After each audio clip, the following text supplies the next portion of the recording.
twateye uyu munsi bigaragaza bwa bwuzuzanye n'ubufatanye hagati ya leta, abaturage ariko n'abafatanyabikorwa kugira ngo twihute muri urugendo rw'iterambere.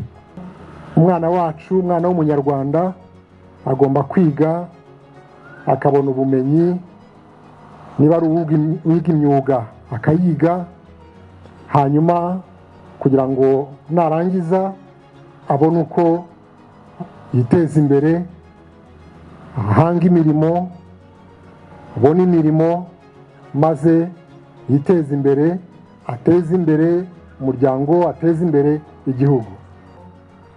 Nk'uko tugiye kureba abana bacu ko biga, tukarengera ibidukikije, tukongera ubuhinzi n'isuku, nacyo tugishyire mu byo twitaho kugira ngo bikomeze kuba akarango kacu, kandi n'ugisigaye atarabyumva neza kugira ngo tumukebure, kubera yuko umunyarwanda ni umunyarwanda usobanutse, umunyarwanda usobanutse ni umunyarwanda ufite isuku.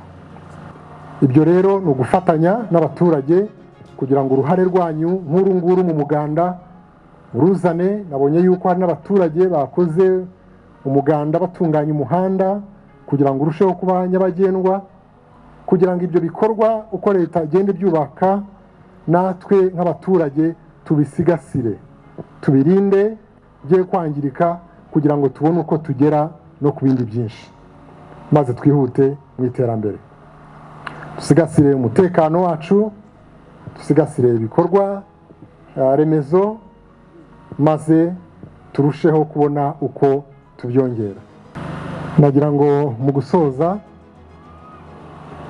mbasezeranye yuko leta y'u Rwanda izakomeza gukora ibishoboka byose kugira ngo iterambere rikomeze kutugeraho, kubageraho kandi byihuse.